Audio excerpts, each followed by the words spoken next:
They say the quiet moments before a wedding are sacred, that you can feel heaven holding its breath, but that morning, heaven felt heavy. The rain had begun before sunrise, a soft drizzle turning into a steady whisper against the window panes of the bridal suite. It should have calmed me, the sound of rain, but instead it felt like a warning. My name is Elena. And the day I married Daniel was supposed to be the happiest day of my life. It was. Until I found my father's hidden message inside my bouquet. Still remember the way the paper felt. Soft, fragile, and damp at the edges, as if it had been waiting too long to be found. It wasn't supposed to be there. It wasn't supposed to exist at all. My father had died a year before that day, and yet, his handwriting, unmistakable, steady, and painfully familiar, stared back at me. If you were reading this, my little girl, it means I couldn't tell you in time. Daniel isn't who you think he is. Don't marry him, please. Forgive me for learning the truth too late. Those were his exact words. Just a few lines, but enough to shatter the ground beneath me. The sound of laughter surrounded me. My maid of honor, Sophie, humming as she fixed my veil, my cousin teasing me about my nervous hands. I was supposed to be radiant, joyful, a bride about to start her forever. Instead, I was staring at a piece of paper that made me question everything. How could this be possible? My father had never met Daniel, or so I thought. He had been sick in his final months, staying mostly at home, and even if he had somehow met him, what could he have possibly discovered?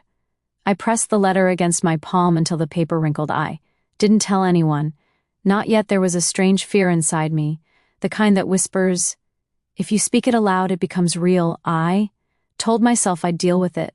Later, I told myself there had to be an explanation, and so I folded the note and tucked it into the pocket of my dress. A secret pressed against my heart, but secrets have a way of breathing even when you hide them. They move inside you, changing the way you look at everything. Before the storm, a year before that morning, life was quiet, peaceful. Even I lived in a small coastal town in Maine, where the ocean was both a lullaby and a warning bell. My father and I shared a modest home, white shutters, an old cedar fence, and a porch swing that creaked no matter how many times he oiled it. He was a carpenter, the kind of man whose hands told stories even when his lips didn't. We weren't rich, but we were content. Our dinners were simple: soup, bread, and long talks. About everything from the weather to what makes love last. He used to say, "Love isn't a promise, Lena, it's a practice." I didn't understand back then. To me, love was simple. It was someone showing up. It was laughter on the porch, shared coffee in the morning, holding hands during storms when he passed. It felt like someone had stolen the roof off my world. There was just sky, open, endless, and unbearably empty. And that's when Daniel appeared. He came into my life like sunlight, through fog, warm, steady, and patient. I met him at the small library where I worked. He was helping his niece find a book on marine biology, and I remember noticing how gentle his voice was when he spoke to her. When he turned to thank me, his smile felt like something I could trust. We started seeing each other soon after. Coffee dates, long walks by the pier, quiet dinners where he listened more than he spoke. He made me laugh again, which at the time felt like a small miracle. He met my father once, near the end. I remember that day clearly now, though I wish I didn't. My father had insisted on meeting him, even though he was weak after Daniel left. My father sat quietly for a long time, staring out the window at the sea. When I asked what he thought, he simply said, "He's polite." That was all, just polite. At the time, I brushed it off as his usual reserve. Now, that word echoed differently in my mind, like something unfinished, like he'd meant to say more. Daniel and I got engaged 3 months after my father's passing. He proposed on the pier, under a sky streaked with fading light. He didn't kneel, he just held my hands and said, "I can't promise a perfect life, but I can promise to never leave your side." I said yes through tears. It felt right. It felt like moving forward. The months that followed were filled with plans and laughter. Daniel handled most of the arrangements, which I was grateful for. He said he wanted me to enjoy the process, though I noticed he often made decisions before asking my opinion. Small things: the venue, the photographer, even the catering. He'd say, "You've been through enough." Elena let me handle it, and because I mistook control for care, I let him. Sophie, my best friend since college, teased me about it. "You've got yourself a planner, not A husband, she'd joke, and I'd laugh. But sometimes when Daniel spoke to the vendors, there was a tone in his voice I couldn't quite name, sharp beneath the charm it passed quickly each time, but the memory of it lingered still.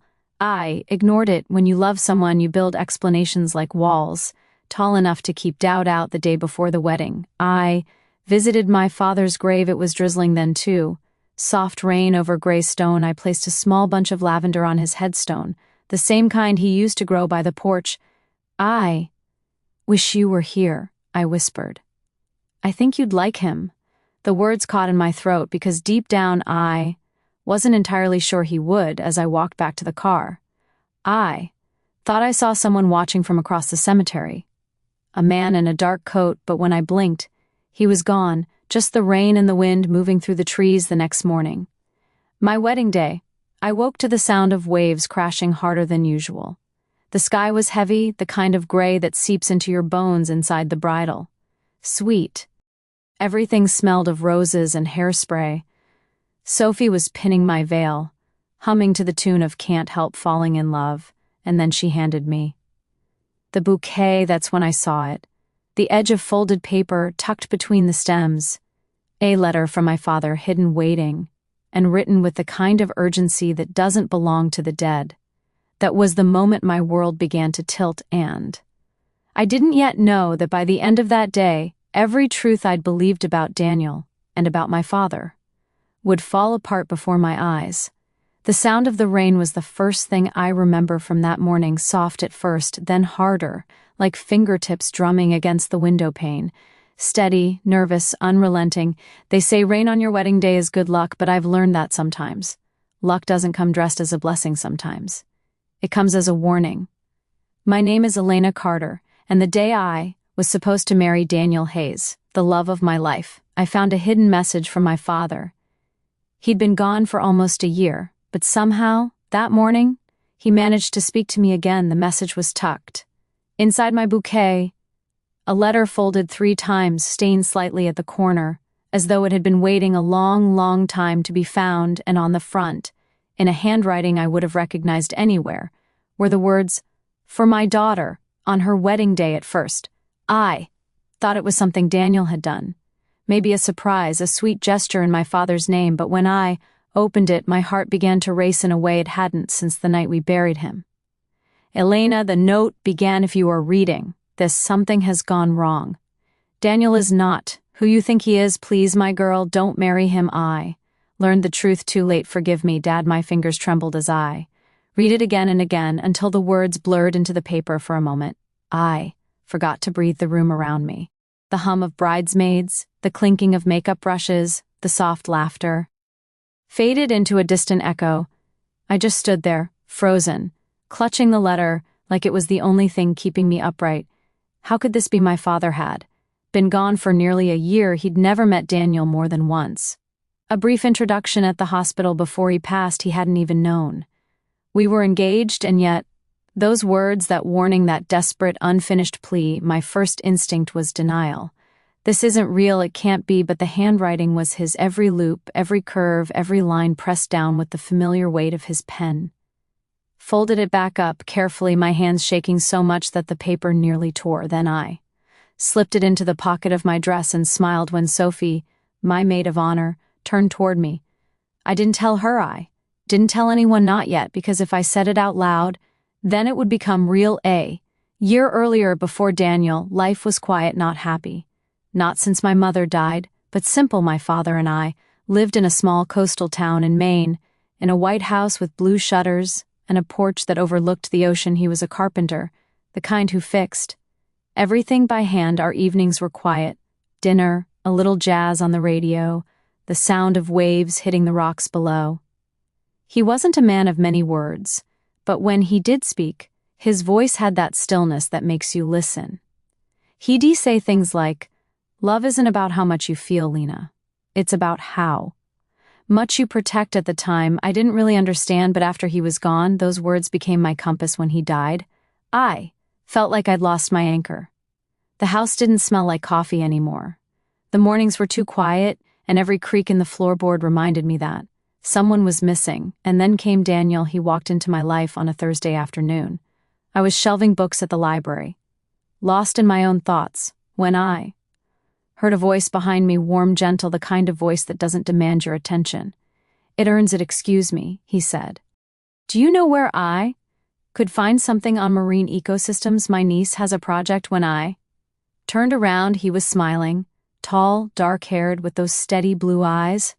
That made you want to trust him, and I did. Over the weeks that followed, he kept coming back, sometimes with a book, sometimes with coffee, sometimes just to talk. He asked about my father, about my life, about everything I loved. He listened, really listened, and I hadn't realized until then how rare that was. After a few months, we started dating. He was careful with me, patient in a way that made me feel safe again, and when he met my father, it felt like a milestone.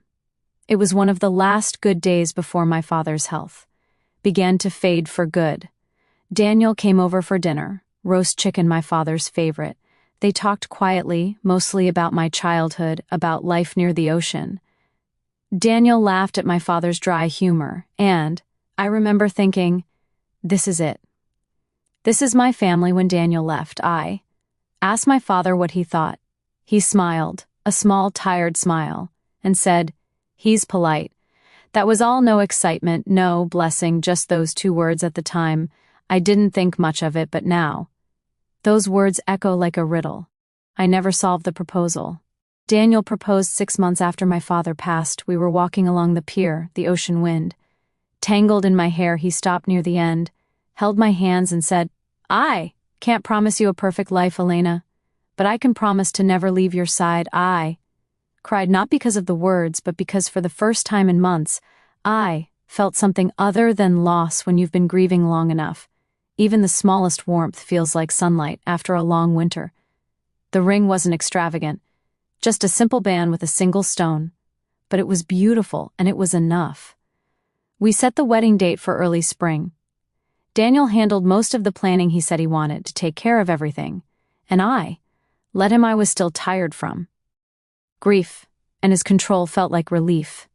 He coordinated the venue, the music, the catering, every detail down to the napkin color. Sophie teased me for it. "You've got yourself a husband and a wedding planner," she'd laugh.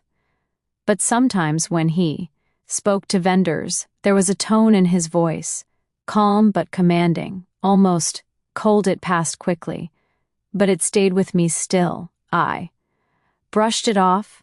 You learn to ignore small discomforts when you're in love. The day before the wedding, I visited my father's grave. It was raining lightly, the earth damp beneath my shoes. I placed a bunch of lavender, his favorite, beside his name. The air smelled of salt and soil. "I wish you could see me tomorrow," I whispered.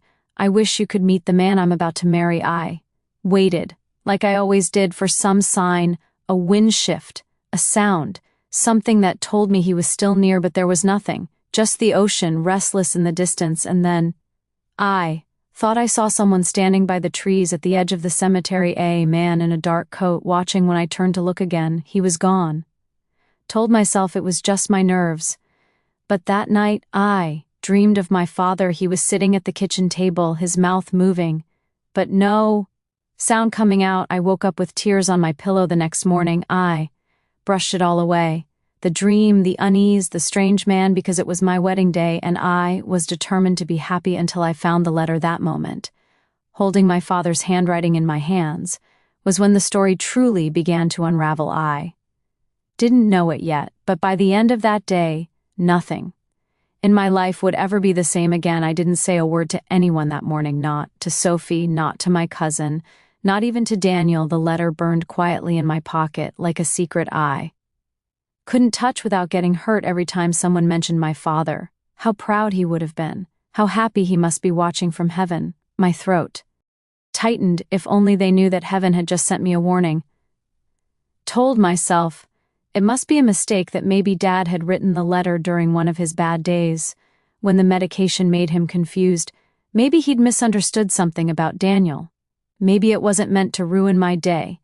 But then again, my father was never the type to write words he didn't mean. The wedding preparations moved around me like a dream, people rushing in and out, makeup brushes flashing, dresses swishing, laughter filling the air, but inside, I was somewhere else entirely, trapped between past and present, between the man I loved and the man who raised me.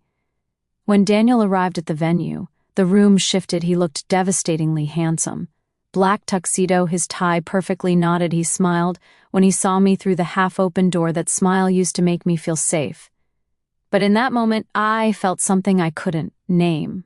A flicker of unease. He walked over, kissed my forehead, and said softly, "You okay, sweetheart? You look a little pale." I forced a smile. "Just nerves." He nodded. "It's a big day, but I've got you. Okay? Nothing to worry about, nothing to worry about." If only he knew how heavy those words felt. He left soon after, saying he needed to check on the seating arrangements. But as he turned away, I noticed something strange. His phone buzzing in his pocket, he pulled it out quickly, glanced at the screen and silenced it before anyone could see. The look on his face lasted only a second, tight, unreadable. But it stayed with me. Something about it reminded me of the night I caught my father whispering on the phone months before he died. He'd ended the call the moment I walked in. When I asked who it was, he said, "No one. Lena, go to bed." It was the only time I'd ever heard fear in his voice during the ceremony rehearsal. I couldn't stop thinking about the letter. I kept replaying the words in my head. Daniel is not who you think he is, but who was he? Then the man who'd held me when I cried over my father's death. The man who stayed up late fixing a broken cabinet in my kitchen. The man who never raised his voice, never lost his patience. Was it possible my father had seen something in him that I hadn't? When you love someone, you stop looking for red flags, you turn them into decorations, you convince yourself that love will fix whatever you can't explain. After the ceremony rehearsal, I slipped away. Everyone thought I'd gone to retouch my makeup, but I went somewhere else, to the little office next to the chapel, where Daniel had been organizing the paperwork. The door was unlocked on the desk.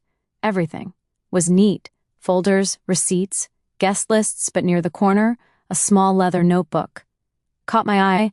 I recognized it instantly. It was my father's. My heart stopped. I'd thought it had been lost. It used to sit on his nightstand, full of little sketches and notes about woodworking. I picked it up slowly, my hands trembling, and flipped it open. The first few pages were exactly what I remembered. Diagrams of furniture, lists of tools, but then, near the middle, I found something else, a name written in bold, sharp letters, Daniel Hayes.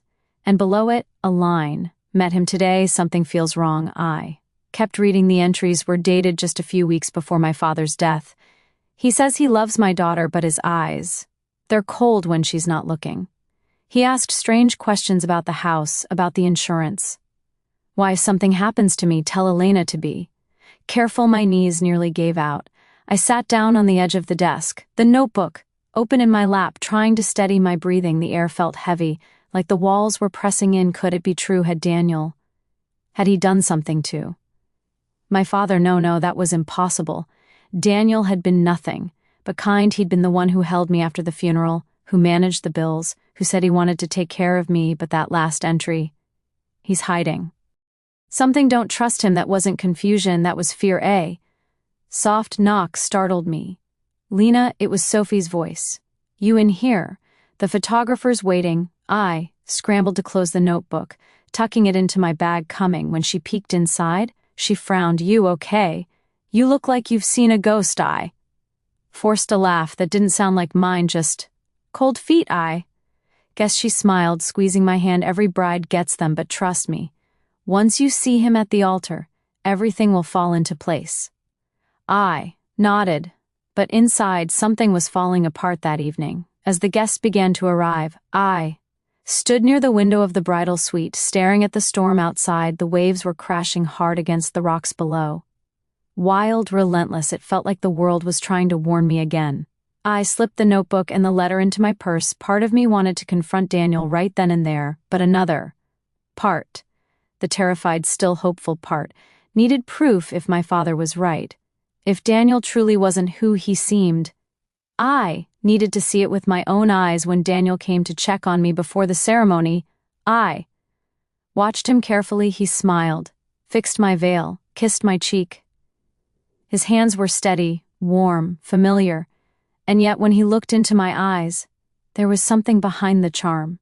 Something measured like a man playing a role he'd rehearsed too many times for the first time since I'd met him. I didn't feel safe in his presence. The ceremony was only an hour away. Guests were seated, the candles were lit, and I was standing there holding a bouquet that carried both love and warning somewhere between the vows and the rain. I made a decision I would go through with the wedding, but not to say I do to find out what my father had meant. I used to think the sound of a violin was beautiful that day. It became unbearable. The ceremony had just begun. The small chapel glowed with candlelight, the air thick with perfume and whispers. Guests turned as I walked down the aisle, smiling through the shimmer of tears, but I didn't see them. I saw only Daniel, standing at the altar, eyes fixed on me, that perfect smile stretching across his face. Every step I took felt like walking deeper into someone else's story, a stranger's life. The letter in my pocket pressed against my skin like a pulse. My father's words echoed over and over. Daniel is not who you think he is. By the time I reached the altar, my hands were trembling so hard that my bouquet shook. Daniel noticed. He reached for my fingers, squeezing gently. You okay? He whispered. You look nervous. I forced a small nod, though my heart was thundering in my chest, not from nerves, from fear. As the officiant began to speak, my gaze wandered, searching for something, anything that would tell me the truth, and then, just behind Daniel's best man, I saw her, a woman I didn't recognize. She stood near the last row, her face pale, eyes fixed on Daniel. There was no joy in her expression, only anger, sharp and unhidden. For a second I thought I was imagining it, but when Daniel followed my gaze and saw her, his face changed. It was just a flicker, half a second, but it was enough. The warmth drained from his eyes. His jaw tightened, and in that moment, I knew he knew her. After that, I couldn't focus. The officiant's words blurred together. Love, trust, forever. All I could hear was my heartbeat and the rain hammering against the chapel roof. When it was time for our vows, Daniel reached into his jacket pocket. Pulling out a folded piece of paper, I wrote mine down. He said softly, smiling at the crowd, but when he opened the paper, his hand trembled slightly, the same hand that had silenced his phone earlier. My stomach twisted. Something told me not to let this moment pass, so I interrupted, softly, politely, but firmly. Before we start, can I have a moment? The room fell quiet. Daniel blinked, confused, but nodded. I turned to Sophie, who looked at me wide-eyed, unsure what I was doing. Could you get my bag from the dressing room? Asked. There's something I need to share before we continue.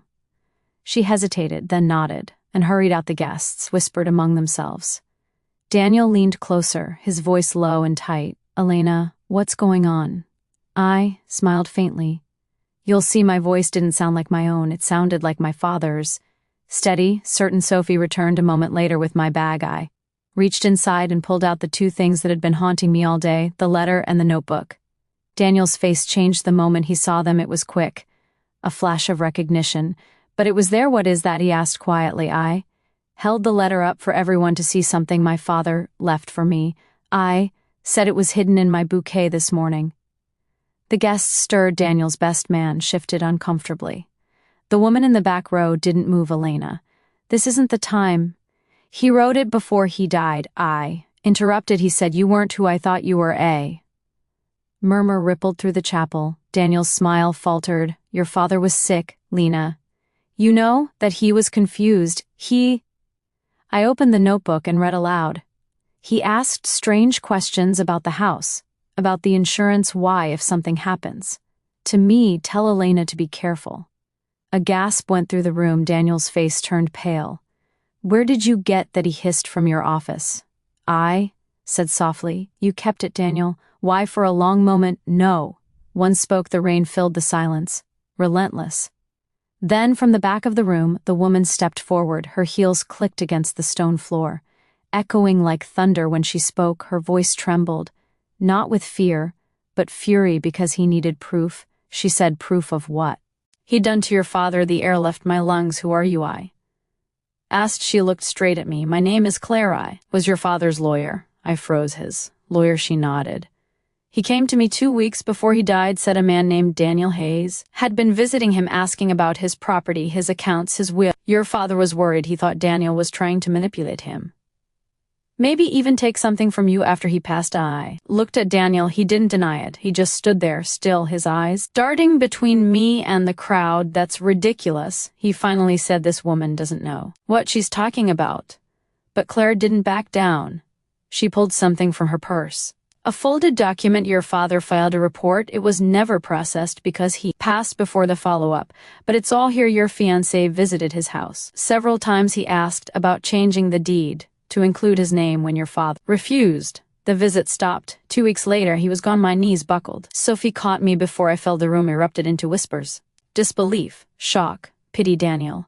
I whispered, is this true? He didn't answer. His face was unreadable. Part shame, part anger. When he finally spoke, his voice was low, dangerous. I did what I had to do. You wouldn't have understood. What do you mean? Your father had everything tied up in that house. You had no savings. Elena, nothing. I was trying to secure our future. My voice cracked. By deceiving him, by lying to me, he stepped closer. You think I wanted to hurt you? I was protecting you. Protecting us. That word, us, felt like poison because there was no us anymore. There never had been. I don't remember what happened next exactly. Someone called security. Claire stayed by my side, her hand firm on my shoulder. Daniel tried to speak, but the guests were already turning away, murmuring, shaking their heads. I looked down at the letter in my hand. One last time the ink had begun to smudge from my tears. I learned the truth too late. My father's words, but not mine, not anymore, because that day, I learned the truth just in time. As Daniel was escorted out, he turned back to look at me. There was no apology in his eyes, only bitterness, the kind that comes from being caught. And for the first time since my father died, I felt him with me, not as a memory, but as strength. A whisper in the rain saying, you did right, my girl. I stood there for a moment, heart pounding, rain hammering against the chapel windows. The room felt unreal, frozen in time. As Daniel was escorted out, I had imagined this moment 1,000 times in my head, but none of my imagined scenarios matched the cold, hollow reality of it. I had trusted him, loved him, and he had lied. Sophie held my hand, squeezing gently. Are you okay? She asked. I nodded, though my stomach churned. I have to do something. I said, I can't just let him walk away like this. Sophie frowned. Do what? He's gone. Security. No. I interrupted. He thinks this ends with him leaving, but it doesn't. I need to know everything. I need proof. Everything he tried to hide from me, from my father. Sophie's eyes widened, but she didn't argue. She knew me too well. When I made up my mind, there was no stopping me. I started with his office, the folder he had been so careful to organize during the rehearsal. I went through every page, every note, every receipt. I discovered more than I had ever imagined. There were documents about property transfers, falsified signatures, emails to a bank in my father's name. Some of it was confusing, legal jargon I barely understood. But the intent was clear. He had planned to gain control of my father's assets after his death. I took photos with my phone, documenting everything. Each image was a betrayal frozen in time, proof that my instincts and my father's warning had been right. I called Claire immediately. Her voice was steady on the other end. Lena, she said, I've been waiting for this. The law is on your side. We can stop him from doing any more damage. I swallowed the lump in my throat. I need to make sure everyone knows. I said I can't let him hurt anyone else, or even himself, by continuing this charade. Then we move carefully. Claire advised, you have proof now. Don't let emotion cloud your steps. The public consequence has to be controlled. Clean, legal, undeniable. I nodded, even though she couldn't see me. It felt like the first time in hours that my hand stopped shaking. Next, I confronted Daniel. He was at his apartment when I arrived. His door opened before I could knock. He looked calm, too calm, like he hadn't been caught at all. Lena, he said softly. I didn't expect you here. I didn't answer. Instead, I held up my phone, showing him the photos I had taken. Do you recognize this? I asked for the first time. His mask faltered. Where did you get that? He demanded. Doesn't matter. I said, I know what you were trying to do. I know you planned to take everything from my father, and I know you lied to me every word, every gesture. He laughed, then not. The charming laugh I had loved. Not even the nervous chuckle of someone caught off guard, but a cold, bitter laugh. So what, you think you've won that? You can ruin me in front of everyone. I don't want to ruin you, I said quietly, carefully. I want justice, and you won't be able to lie your way out of it, not. This time he stepped closer. You don't understand. I did it for us, I echoed. Voice breaking slightly, us died. The moment you betrayed my father, there is no us, there is only the truth now, and that truth is stronger than anything you can hide. I left his apartment before he could respond. The storm outside had intensified. Rain and wind lashing against my umbrella, but I felt lighter. There was a strange clarity that comes only after confronting a lie face to face, even in heartbreak. I felt my father beside me. His warning had saved me from deeper ruin. The next days were a whirlwind. Claire helped me organize the evidence. I went to the bank, presented the proof of the falsified transactions, and froze all pending actions. Legal notices were served. Daniel's manipulations crumbled under the weight of facts. Family and friends were in shock. Some couldn't believe Daniel could be so cunning. Others were quietly relieved that the truth had been revealed before anyone else was hurt through it all. I stayed composed even when the whispers and questions came. Why didn't you notice, or how could he do this? I held my head high because I had acted. I had listened to my father, and I had protected what mattered most, myself, my memories, and my family's legacy. One afternoon, I returned to the chapel. It was empty now. Candles had burned down to stubs. Petals were scattered across the floor, and there, in the quiet, I felt a strange sense of peace. I knelt on the wooden floor, tracing my fingers over the pew where I had sat, thinking about the moments that had changed everything. The betrayal had cut deep, yes, but it had also awakened a strength I didn't know. I whispered to the empty chapel, "Thank you, Dad, for the warning, for believing in me, even when I doubted. I promise. I'll honor you by living the truth, no matter how hard it is." The wind outside rattled the windows. It felt like his presence. Steady, unwavering, and I smiled. For the first time in what felt like forever. By the end of that week, Daniel's influence was gone. The house was secure. The assets remained in their rightful place, and I had begun to rebuild myself. Not on someone else's terms, not in someone else's story, but my own. The hardest part wasn't the betrayal, it wasn't the loss of what could have been. It was the quiet realization that people we love can hurt us. Sometimes without knowing, sometimes with full awareness, but the strongest part: we can survive, we can rise, we can reclaim what's ours, our lives, our peace, and our dignity. The news traveled faster than I had imagined. Not the kind of news you want to spread, of course, but truths like these have a way of slipping into conversations, whispers, and eventually, the loud hum of public attention. By the time I returned to my neighborhood, the garden smelled faintly of wet earth and cut grass. It was peaceful in a way. That contrasted sharply with the chaos that had taken over my life. Yet everywhere I went, people's eyes followed me. Curious, cautious, sympathetic. Claire had advised me carefully, "This isn't about shaming him," she said over the phone. "It's about protecting yourself, and others. Let the evidence speak. The truth always finds its way into the world." I posted nothing online, said nothing unnecessary. I allowed the documents, the emails, and the notarized statements to do the talking, and talk they did. The local bank released a statement confirming the fraudulent attempts on my father's estate. Word of Daniel's manipulation spread through our small circle first. The neighbors, the family friends, the co-workers who had once admired him. By the time Daniel tried to explain himself, no one was listening. He became a shadow in his own life. People who had once greeted him warmly now avoided his eyes, calls, went unanswered invitations, vanished. Even his so-called friends turned away, quietly, without confrontation. Because they saw the proof, too. The woman at the wedding, Claire, stayed by my side. "You did the right thing," she said. "Justice isn't about revenge. It's about truth." And you gave it a voice. Her words felt like a balm, because in that whirlwind of betrayal, humiliation, and whispers, I realized something vital.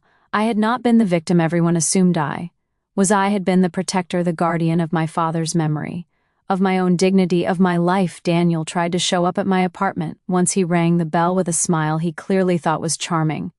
But I didn't answer. I watched from the window as he lingered, hands twisting nervously, and finally defeated. He walked away. I didn't feel satisfaction. I didn't feel glee. I only felt relief. Relief that the truth was no longer mine alone to carry, relief that my father's warnings had saved me from deeper loss, relief that I had stood up, not in anger but with quiet strength, and protected everything that mattered. The community, once unknowingly complicit in Daniel's charm, began to see him as he was, calculating, deceitful, self-serving. Even those who had doubted my story now approached me quietly, offering support, apologies, and empathy. It was strange, feeling validated by strangers, yet comforting, because in their eyes, I wasn't just Elena anymore. I was Elena, the woman who had confronted betrayal with courage, who had refused to be silenced. I learned something else too. Sometimes, public consequence doesn't need to be loud or vengeful. Sometimes, it's subtle. A man's reputation quietly unraveling his lies, no longer shielded by charm or manipulation. His social circle shrinking with every whispered truth, and in that quiet unraveling there was justice at the same time. I made a conscious choice not to dwell on Daniel's downfall. I didn't want to let his misdeeds define my life or my grief over my father. Instead, I began to rebuild. I reconnected with family, friends my father had trusted, revisited memories with him, and allowed myself moments of reflection. The small joys of breakfast with Sophie, the smell of rain-soaked grass outside my window, the comfort of a warm blanket on cold nights. I allowed myself to heal slowly, deliberately. The hardest moments were the quiet ones, when I lay awake at night and thought about the wedding, the dress I never wore properly, the guests I couldn't face, the words Daniel had spoken, dripping with betrayal. And yet, even in that pain, there was growth. I realized that public consequence was not just for Daniel, it was for me. It was proof that I had listened, acted, and survived, that I had reclaimed my life from someone who tried to steal it. A week after the chapel incident, I attended a small family gathering, quiet, intimate, and exactly what I needed. Sophie leaned over, whispering, "You handled everything so gracefully. I don't know how you stayed so calm." I smiled, tracing a teacup with my finger. "Grace isn't about being calm all the time," I said softly. "It's about choosing what matters, choosing dignity, choosing truth." Her eyes widened, understanding dawning, and letting the rest fall away. "Exactly," I whispered, and letting the rest fall away. In that moment, surrounded by family and the soft hum of conversation, I realized something I hadn't admitted before. Betrayal could have destroyed me. It could have taken everything, my father, my trust, my peace. But it didn't, because I acted, because I listened, because I honored my father's warning. And in doing so, I reclaimed not just my life, but my voice. The days that followed felt different, not dramatic, not sensational, just lighter. I could breathe without holding tension in my chest. I could sleep without nightmares replaying Daniel's lies. I could walk through my home and hear nothing but the soft hum of life returning to normal. I started small morning walks in the garden my father had tended so carefully, feeling the dew on my feet, the scent of wet soil and flowers drifting through the air. Even the birds seemed louder somehow, as if celebrating the return of calm after a storm. Sophie came by. Often she became my anchor, a reminder that, while betrayal can cut deep, true friendship, heals even faster. One morning, as we drank tea at the small wooden table near the window, I said quietly, "Do you know what I've realized?" She tilted her head, curious what that life doesn't have to stop after betrayal. It doesn't have to define me. I can rebuild.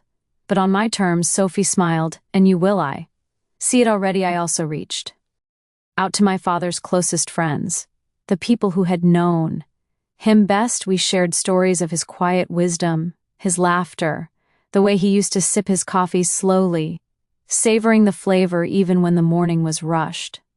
It was healing, a reminder that my father's presence remained not in the betrayal I had suffered, but in the values he instilled in me: honesty, courage, vigilance, love. Legally, Daniel had faded from our lives completely. His attempts at manipulation were halted permanently. He faced repercussions quietly but firmly. Fines, legal accountability, social isolation. I never gossiped about him. Let the world see the facts, and that was enough. I found peace in that restraint, because vengeance, I realized, is empty justice.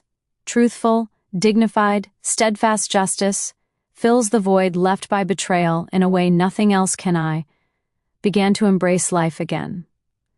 Small things first, cooking my father's favorite dishes, the aroma of garlic and basil filling the kitchen, rearranging the living room, placing his photo on the mantel, a silent smile watching over me visiting the chapel, the place where my trust had been tested, and lighting a candle in quiet reflection. Every gesture, every step, was a reclamation of my life. It reminded me that even after deception, life could still feel whole. Sophie and I planned a small celebration, not a wedding, not a grand event, just a gathering to honor resilience, friendship, and family. As we set the table with white linens and delicate flowers, I felt a quiet sense of triumph, not because I had destroyed Daniel's plans, but because I had survived, grown, and chosen grace over bitterness. "Do you ever think about what might have happened if you hadn't acted?" Sophie asked. As we adjusted the candles, I paused, thinking of the storm, the betrayal, the heartbreak. "Yes," I said softly, "and I'm grateful because now I understand who I am. Now I understand what I can endure, and now I understand the value of listening to my father, to my instincts, to the truth." The weeks turned into months. I returned to my work with renewed focus, pouring energy into projects that mattered. I laughed more easily. I let myself cry when the memories of Daniel's betrayal surfaced, not with fear or anger, but with acceptance. The betrayal had been a storm, yes. But storms pass, leaving behind new growth. I also reached out to my father's old friends to preserve his legacy. Together, we created a small scholarship in his name, a quiet but enduring tribute to his life, his wisdom, and his guidance. It felt right even in loss. Something beautiful could be created. One evening, I sat by the window, watching the sunset paint the sky in shades of orange and pink. The wind carried the scent of rain and flowers. Thought about the wedding that had gone wrong, the secrets that had been uncovered, the lies that had almost destroyed us, and I smiled, not because the pain was gone. It wasn't, not because the betrayal didn't matter. It did, but because I had chosen life. I had chosen to honor the truth. I had chosen to protect what mattered, and in doing so, I found a quiet joy that no deception could take away. I whispered into the evening air, "I survived. Dad, I protected what you loved. I found my voice, and I will continue to live with honesty, courage, and grace." The wind carried my words, and for the first time in months, I felt entirely at peace. I learned that healing isn't about forgetting, it's about reclaiming yourself. It's about recognizing the strength you didn't know you had. It's about choosing dignity over vengeance, action over despair, and truth over lies, and above all, it's about moving forward, slowly, deliberately, with the knowledge that life, even after betrayal, can be beautiful. The sun had set fully by the time I closed the last window of the living room, the house finally quiet. I took a deep breath, letting the cool evening air fill my lungs, feeling the rhythm of life around me, the soft hum of distant traffic, the whisper of leaves in the wind, the faint scent of rain lingering in the garden. It's strange, I realized how life keeps moving, even after betrayal, even after heartbreak, even when someone you trusted tried to shatter everything you held dear. The world continues as it always does, and eventually you find a way to continue with it. I thought back to that morning. The morning I discovered my father's hidden message, the warning that had seemed cryptic at first but ultimately saved me. I remembered the panic, the heartbreak, the disbelief, and I remembered the moment I chose action over despair. That choice changed everything. It gave me clarity, it gave me strength, it gave me peace. If there's one lesson I want to leave you with, it's this: life will challenge you. People will deceive, betray, and disappoint you, but the measure of who you are isn't in the suffering you endure, it's in how you respond. It's in your courage to act, your ability to protect what matters, and your capacity to heal even. When the world seems harsh, I still visit my father's garden often, tending the plants, breathing in the familiar scents, and remembering his guidance. I still laugh with Sophie, still celebrate small joys, and still honor the life I've rebuilt, and I still carry the quiet knowledge that the truth, even when hidden, even when painful, is always worth following. So, I ask you, dear listener, if you discovered a secret that could change your life forever, how would you act? Would you ignore it, or face it with courage? Would you let betrayal break you, or let it teach you strength? The answers are yours to decide. And whatever you choose, remember, healing, dignity, and peace are always within reach. Even after the darkest storm, if this story spoke to you, I hope you'll subscribe and join me for more stories that explore life, love, family, and the choices that define us. Because every story, every struggle, every triumph carries a lesson. And sometimes, the bravest act is simply to keep going.